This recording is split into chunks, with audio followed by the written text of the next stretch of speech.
Welcome back to Let's Play Days Before Christmas. Last time around we defeated a giant rat armed with a parsnip club, and no, I'm not even making that up. And today we finished the game, hopefully, with a run of levels and Santa shooting a Hadouken right at an ice cube for whatever reason. Now the interesting thing about these levels, two things about them really. Firstly, I actually find them easier than the last run in the previous video. They're certainly shorter than the levels in the previous video. That attic, god damn it. And of course, yesterday I was having all the bad luck with the ice cubes. Today I'm having all the good luck. And now I've said that, I'm going to jinx myself to get hit by one. No, you're not catching me out. Not on Christmas Eve, not ever. For example, take this stage. It's just a carbon copy of that other stage that was in level 2.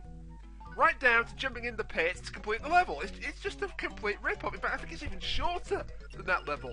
This is the final run of levels. What on earth is that doing there? Is that to give the player a breather? Whatever, I'm ranting. So 5 doors left on the advent calendar, and we continue with Deep Down. Deep down, down, deeper and down. That was a terrible pun, I apologise. I'll try not to quote status quo singles again in the course of this LP. I'm not even sure where I was going with that, to be honest.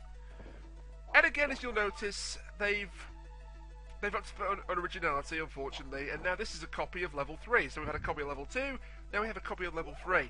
And it is a copy, it's not just keeping the same aesthetic, it's even got the same gimmicks and the same enemies. It's still got those grey birds, it's still got the fire power-up, it's still got the penguins.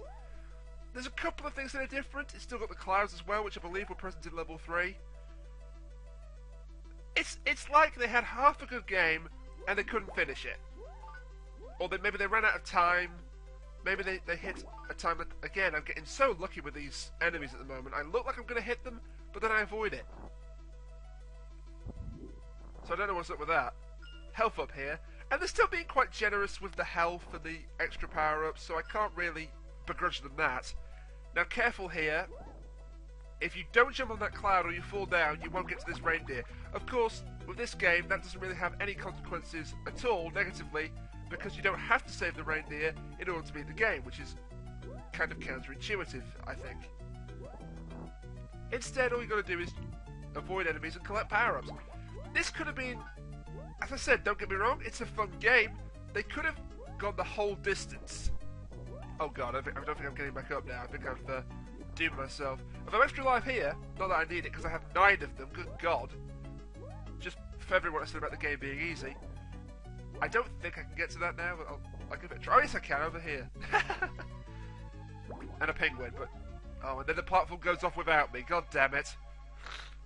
I don't know, still bunged up with a cold, and playing like I'm a 2-year-old. This is going brilliantly.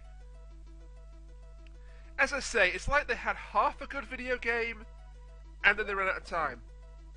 Or maybe they were under pressure to finish the damn thing, so they had to just copy what they'd already done. Seriously, I mean, I don't believe that apart from the final boss, there is a single... That was a huge drop. There is a single original aesthetic... Oh, and that's how the penguins attack, by the way, if you hadn't seen it before. They fire snowballs straight up. Usually they can't hit you in a month of Sundays. But of course I'm playing like a fool, so they did.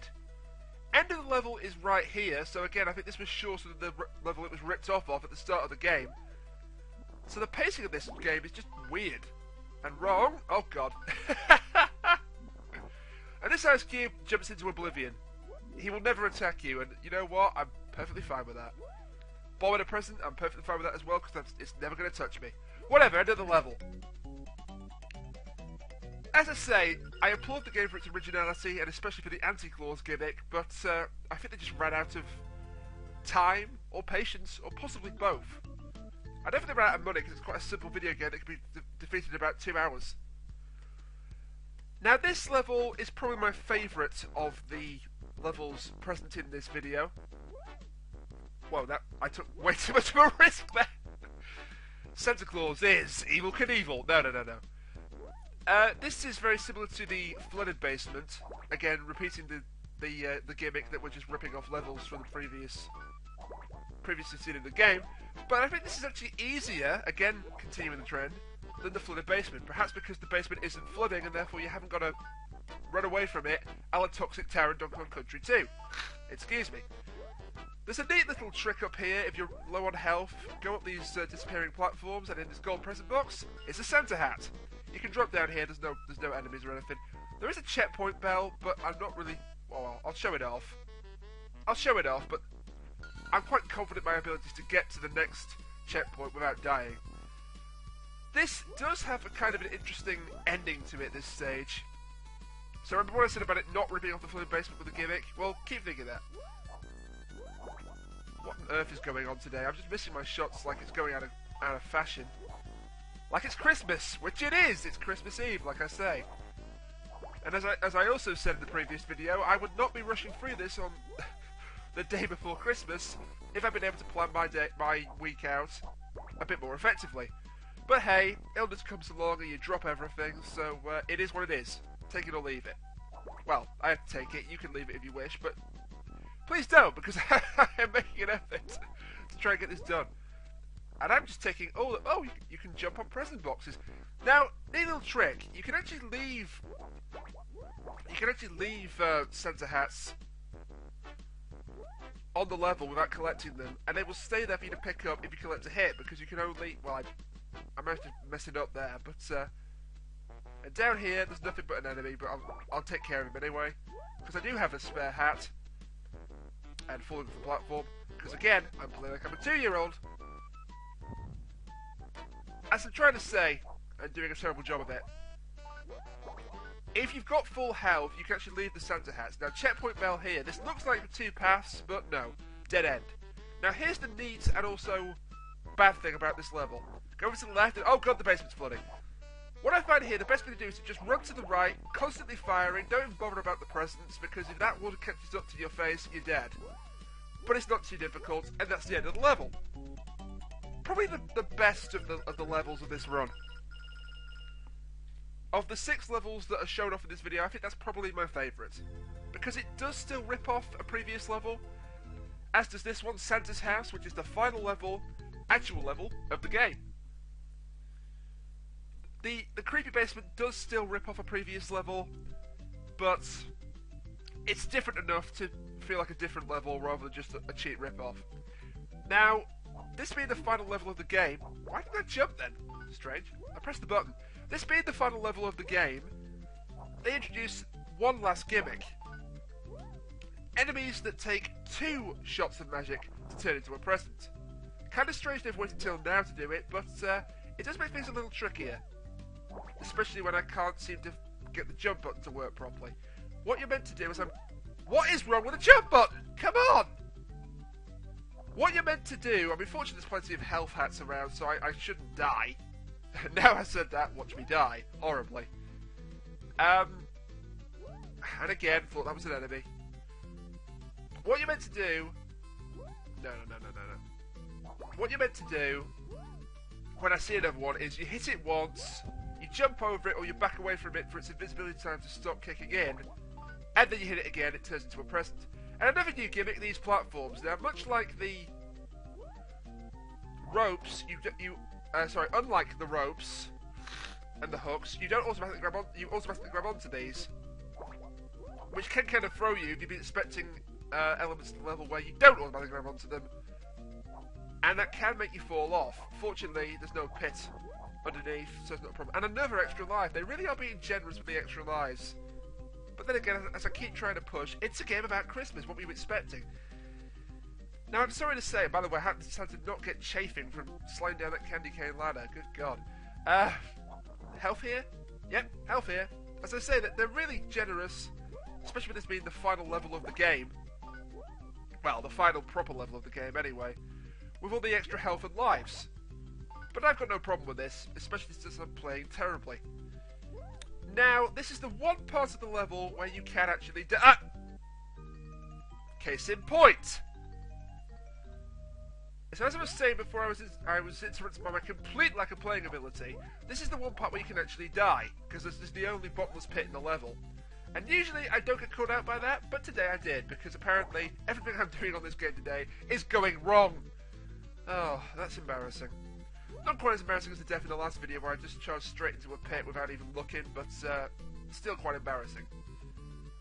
I'm going to put that one half down to me and half down to the game. Now, unfortunately, this is the last time we're going to get to see the anti-claws gimmick in action, so enjoy while it lasts, folks. And even the two-hit enemies can't escape anti-claws' wrath. Nor can these roller skates. As I say, this is easily the best thing about the game. The second best thing about the game, I would say, is probably the music track. And trying to use the anti-claws to get past those spikes? Yes. You're meant to use that pendulum to get over those spikes, but if you have anti-claws still active, you can just plow through it. Or dare I use an internet meme from Skyrim? You know what? I'm not going to.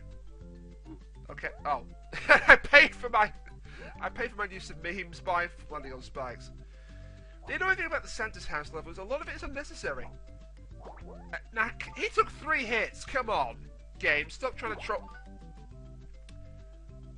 troll me.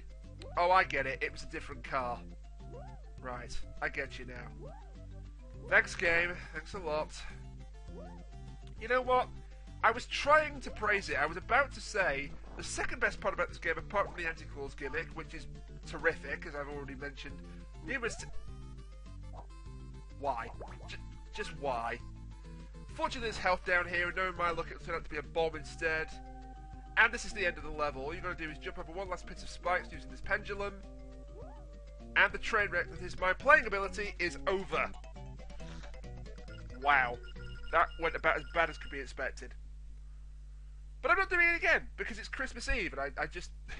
I have things to do that don't involve playing games for the internet. One last present delivering level then, over the USA. Now, if you thought the Japan level was kind of stereotypical, well, this one is too. And somebody on the comments on a previous video made a very good point. What on earth is with Santa delivering presents only to the chimneys that are lit?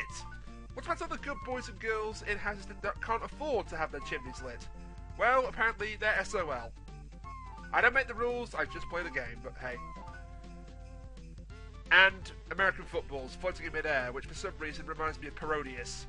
Great series, that Parodius. I'm pretty sure they had American footballs floating in the air. And this is the only time that they actually have actual enemies present in the game and a creepy Statue of Liberty. And now we know where Stephen Moffat got the idea for Angels Take Manhattan. I don't really mind these levels, they're just fun little bonus levels where you get to use the presents that you've collected. I could theoretically just keep mashing the present drop button because I have 209. I've collected so many presents, and you don't actually lose points for dropping a present wrongly. And you can, by the same token, you could go through these levels and not drop a single present. If you're in a speedrunning mood, I guess. But why would you want to speedrun a game about Christmas? Come on. That's just not in the spirit. Well, I guess Brian and Jemima are getting their presents tonight. Good job, Santa. And another funny thing about... why did I say Jemima for an American name? Good God. Brian and Sarah, then. It's been a long day, and I'm totally lying, it's so in the morning. It's going to be a long day. Anyway, this shining star represents the final level of the game, the final boss battle of the game. His name is Mr. Weather. And he looks kind of intimidating in that picture, but unfortunately, he's a joke. Seriously. He will attack by shooting lightning out of his finger, but he telegraphs it by having his finger flash, and all you got to do is shoot the cloud as it gets electrified by his projectile, avoid it yourself, do this 7 or 8 times, and he's dead. The only tricky thing is this can take a long time, trying to line up his shots with the cloud, and also trying to line up your shot with him. Don't just fire automatically because it won't hit him. There I got kind of lucky because it just kind of touched the cloud, but it counted as a hit. I'm going to try and perfect this guy, but I make no promises. Because, you know, my playing's been going so spectacularly well previously. Well, there you go. I was doomed as soon as I said that. How the hell did that miss him? Come on. Honestly, the collision detection of this game has not been the greatest. Case in point! Come on, game! Wow, and that missed me. I think that's 5 hits. He takes 7 or 8. Interesting thing about this guy, he's the final boss of the game, and I assume he's the main villain. I'm just doing terribly. Wow, that passed right through Santa's head. What you're meant to do to give yourself an easier time of it, that's 6 I think, is to just hang out at the bottom or top, lined up with a cloud, and then when he fires, move out of the way, and then shoot him. As you see, just shooting him with magic won't actually do anything. Oh, I've electrified 2 clouds. Oh, it went away, god damn it. Oh, I think this is it. No, I missed again. What is with the game trying to troll me? It's Christmas. There we go, he's dead. Goodbye, Mr. Weather. And that's the end of the game. We've saved Christmas. Hooray. Interesting thing about that boss, actually, as I was trying to say, but was concentrating on not getting killed by him, because that was a definite possibility with the way I was playing. He's the final boss, yet he's not mentioned in the instruction manual.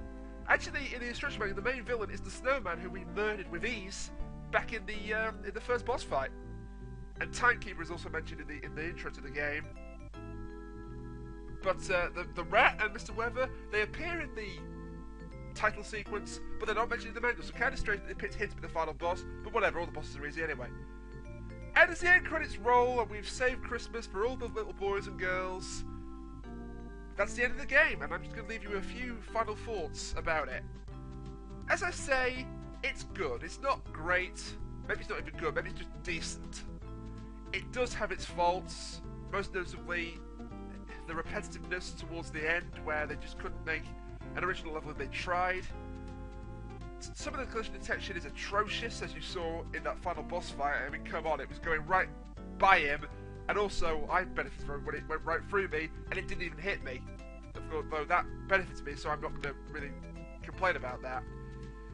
But the high points, Anti-Claus, its original goofy premise of being Santa Claus and trying to save Christmas, and of course the music. I mean, the music is pretty damn good. There's some nice takes on some old Christmas classics.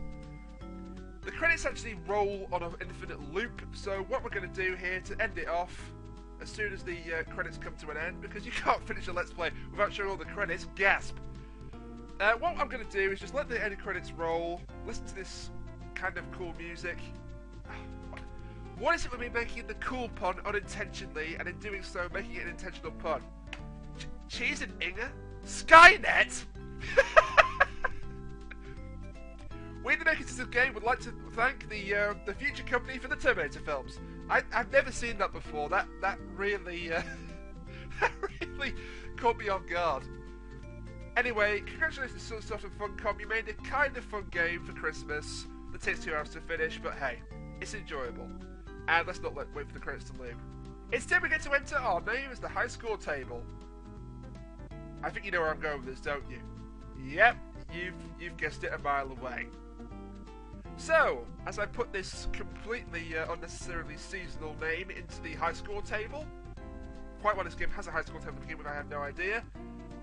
All that remains to be said is, I've been Rainiac. That was Let's Play Days Before Christmas. I hope you enjoyed it. Join me in the new year for the start of another Let's Play. Until then, bye for now, and Happy Christmas.